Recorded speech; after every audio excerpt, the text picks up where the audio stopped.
de la part de Jude, serviteur de Jésus-Christ et frère de Jacques, à ceux qui ont été appelés par Dieu, qui sont aimés par lui, le Père, et qui sont gardés par Jésus-Christ. Que le pardon, la paix et l'amour vous soient accordés avec abondance.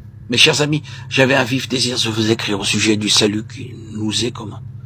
Or, je me suis vu dans l'obligation de vous adresser cette lettre afin de vous encourager à combattre pour la foi que Dieu a donnée aux siens, une fois pour toutes. En effet, certains hommes malfaisants se sont introduits discrètement parmi vous. Ils déforment le sens de la grâce de notre Dieu pour justifier leur vie immorale. Et ils rejettent ainsi Jésus-Christ, notre seul Maître et Seigneur. Il y a longtemps que les Écritures ont annoncé la condamnation qui pèse sur eux. Bien que vous connaissiez déjà parfaitement tout cela, je tiens à vous rappeler comment le Seigneur a sauvé une fois le peuple d'Israël du pays d'Égypte, mais a fait mourir ensuite ceux qui n'eurent pas confiance en lui. Rappelez-vous les anges qui ne se sont pas contentés du pouvoir qui leur était accordé et qui ont abandonné leur propre demeure. Dieu les garde dans l'obscurité d'en bas, définitivement enchaînés, pour le grand jour du jugement. Rappelez-vous Sodome et Gomorrhe et les villes voisines. Leurs habitants se sont conduits d'une manière aussi immorale que ces anges et ont recherché des relations contre nature. Ils subissent la punition d'un feu éternel, et c'est là un sérieux avertissement donné à tout le monde.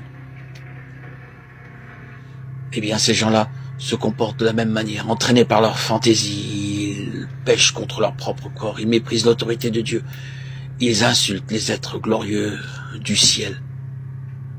Même l'archange Michel n'a pas fait cela. Dans sa querelle avec le diable, lorsqu'il lui disputait le corps de Moïse, Michel n'osa pas porter une condamnation insultante contre lui. Il lui dit seulement que le Seigneur te punisse. Mais ces gens-là insultent ceux qu'ils ne connaissent pas et ceux qu'ils savent par instinct comme des bêtes sauvages. Cela même cause leur perte. Malheur à eux.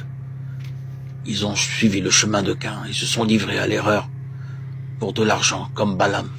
Ils ont péri parce qu'ils se sont révoltés comme Corée.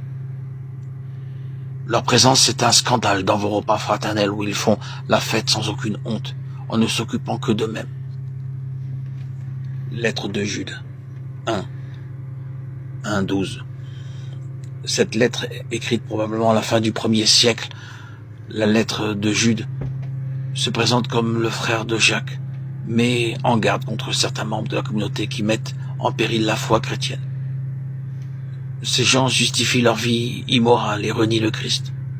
Jude les menace de châtiments semblables à ceux que rapportait l'Ancien Testament et d'autres écrits juifs à l'époque. Pour grandir et porter du fruit, l'arbre doit développer ses racines, étendre ses branches et s'ouvrir à la lumière. Il en est de même pour l'homme. Il doit s'enraciner dans ce qui est profondément humain et dans le terreau de l'Évangile, tendre les bras vers ses frères et ses sœurs, s'ouvrir à ce qui vient de Dieu. Autrement, tout comme l'arbre, il se dessèche et meurt.